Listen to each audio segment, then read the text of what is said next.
Banda Anzali. Durante anos, o Mar Cáspio serviu como uma porta dos fundos através da qual tudo, desde drones até milhões de munições, foi livremente transportado para as linhas de frente na Ucrânia. No entanto, a enorme rota de contrabando de Putin e as pontes do Cáspio foram fechadas em uma única noite. Alvejando esta rota vital de contrabando, Israel destruiu o porto de Bandar Anzali no Mar Cáspio, uma das maiores bases da marinha iraniana. Corvetas foram destruídas, barcos de mísseis foram afundados e navios carregados com munição foram explodidos. Quando examinamos a anatomia técnica do incidente, nos deparamos com um quebra-cabeça operacional extremamente difícil de resolver. Porque esta operação realizada contra o porto de Bandar Anzali no Irã não foi um ataque aéreo de rotina, mas uma missão quase impossível que levou os limites da engenharia militar e da inteligência ao extremo.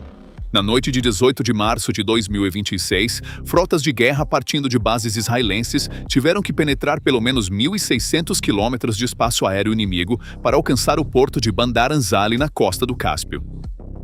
Para um caça-jato cobrir essa distância em uma região repleta de radares inimigos e protegida por sistemas de defesa aérea em camadas é teoricamente quase impossível. No entanto, a destruição no solo prova claramente que essa impossibilidade foi superada. Existem 3 deduções fundamentais filtradas pela lógica militar sobre como essa operação massiva foi realizada. O primeiro cenário é baseado no corredor de penetração sul.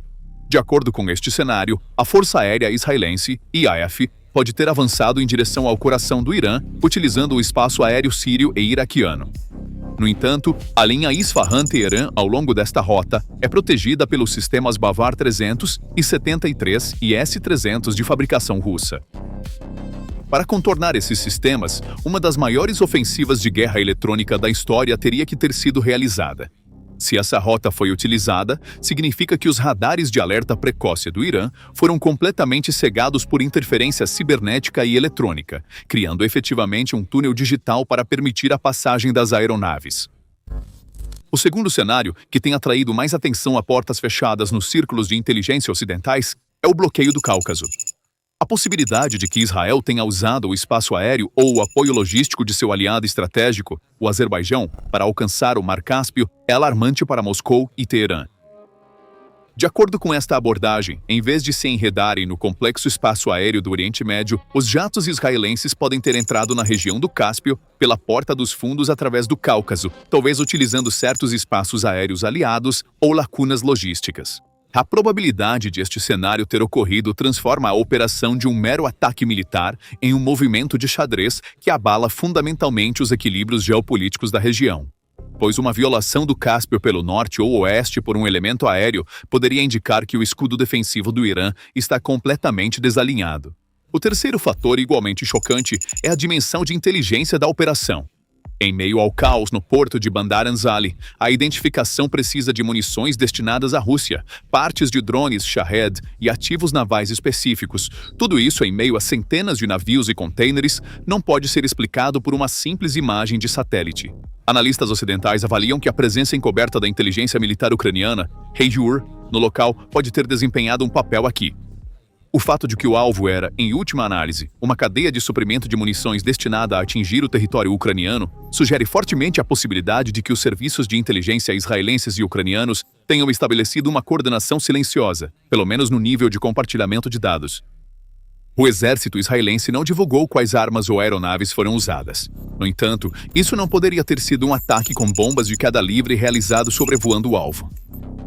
Para alcançar o Mar Cáspio, os aviões de guerra israelenses tiveram que atravessar milhares de quilômetros de espaço aéreo inimigo sem serem detectados por radar e operar com coordenação impecável. As forças de defesa de Israel realizaram esta operação usando munições de precisão de longo alcance e atingiram os alvos com precisão de nível milimétrico. Observando a doutrina da Força Aérea Israelense, parece que para esta missão, Israel não precisou de uma frota massiva de aeronaves, mas sim de um conceito de ataque cirúrgico de elite, provavelmente composto por 4 a 8 caças apoiados por reabastecimento em voo. A queima de um porto significa não apenas a destruição de navios, mas também a redução das esperanças dos soldados russos na frente ucraniana, a milhares de quilômetros de distância, as cinzas. Os dados do FIRMES da NASA detectaram anomalias térmicas massivas que duraram dias no porto de Bandar Anzali e na sede da frota do norte do Irã. Então, como um pequeno número de aeronaves criou um incêndio tão grande? Destruição nessa escala não pode ser obra apenas dos mísseis. Analistas atribuem a destruição simultânea de guindastes portuários e depósitos de munição a explosões secundárias. Os mísseis de Israel provavelmente miraram em navios de carga seca carregados até a borda com projéteis de artilharia de 152 mm e drones Shahed destinados à Rússia.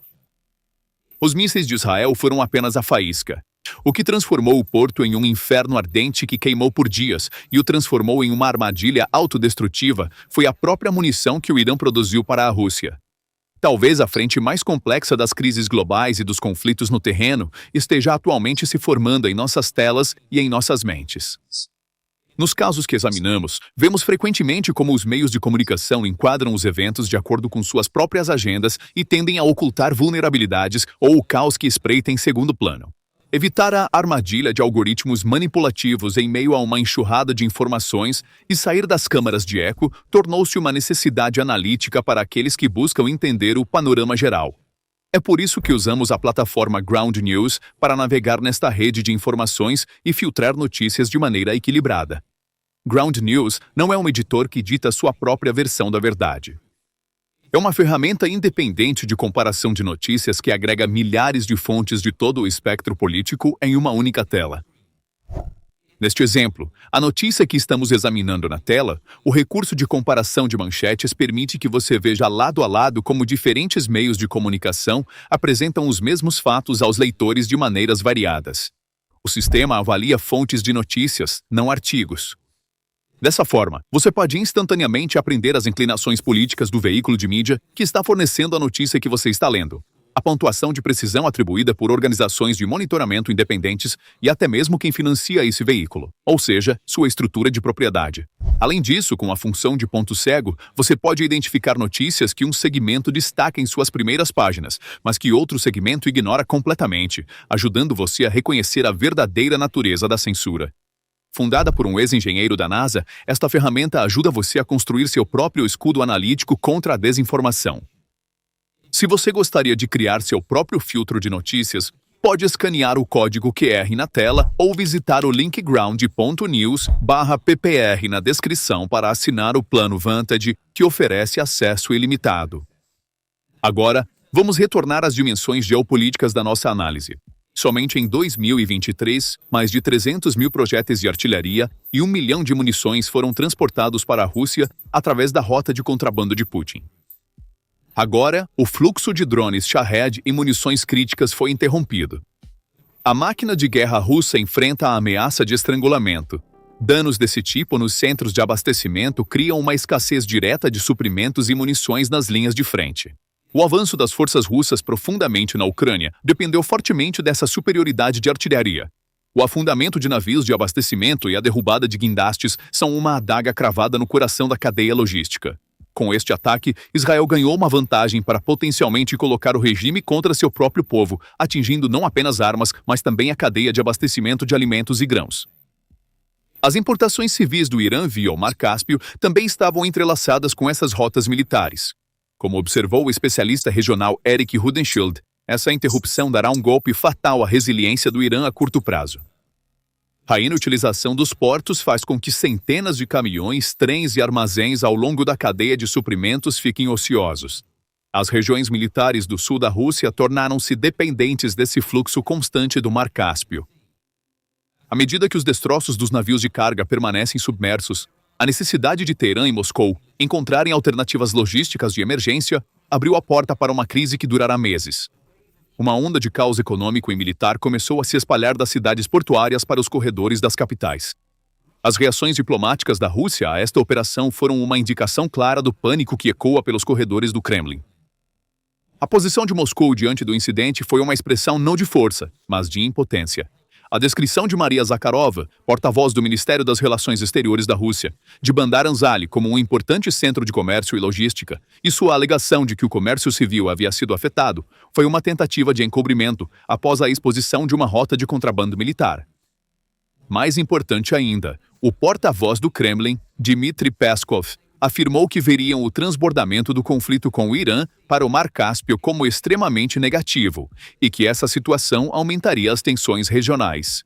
Essas declarações refletem uma preocupação profunda decorrente da exposição do calcanhar de Aquiles da Rússia, indo além de uma condenação diplomática rotineira.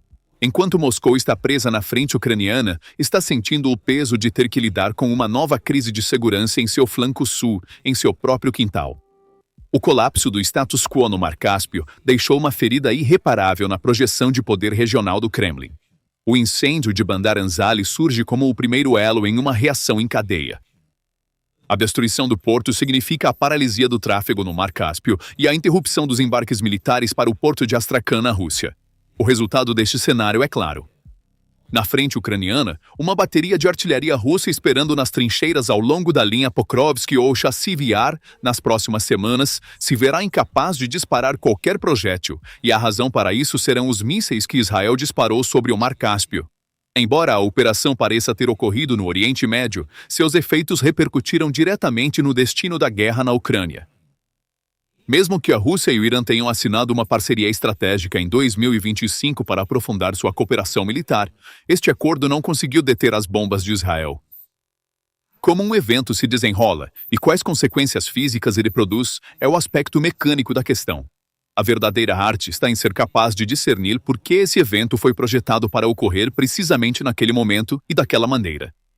O ataque às pontes do Cáspio não é meramente uma operação destinada a destruir alvos destruídos. Este é um jogo de xadrez geopolítico extremamente sofisticado, em que as partes estão enviando mensagens profundas umas às outras, e a anatomia desta crise expõe os medos profundos dos estados envolvidos.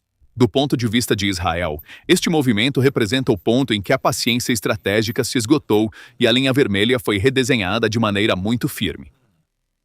Israel, que tem respondido há meses a ataques realizados pelo Irã, seja por forças proxy ou diretamente, agora decidiu mudar a equação.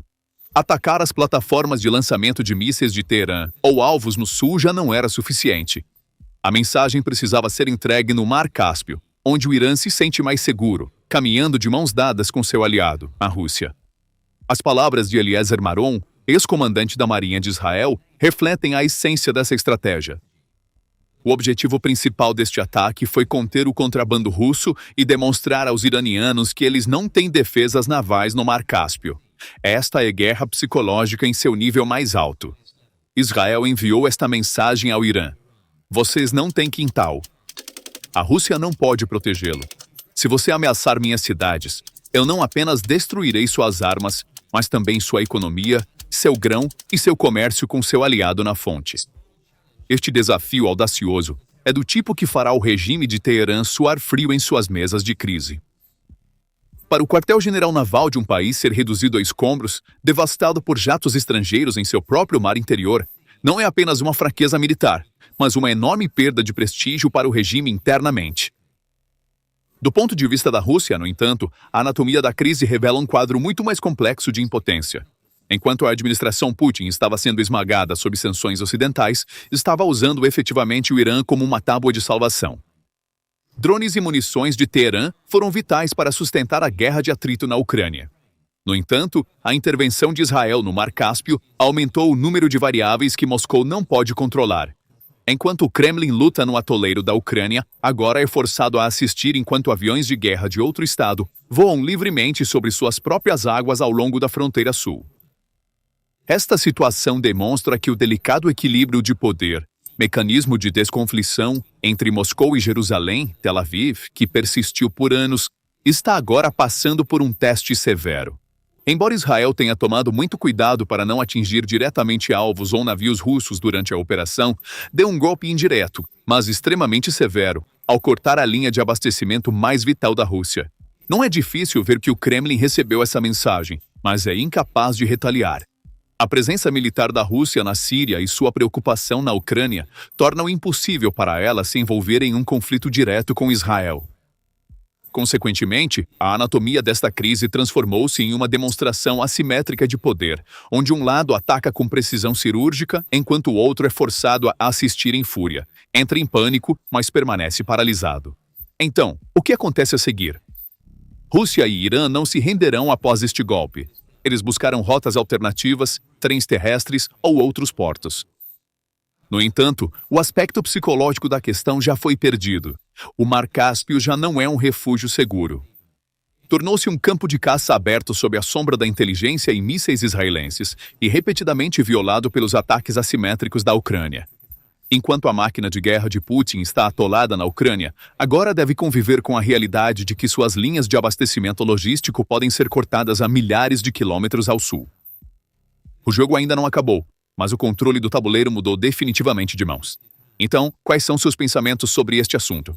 Por favor, compartilhe suas opiniões nos comentários. Para se manter informado sobre as análises exclusivas da PPR Global, inscreva-se no nosso canal e não se esqueça de ativar as notificações. Obrigado por nos escolher. Obrigado por nos escolher.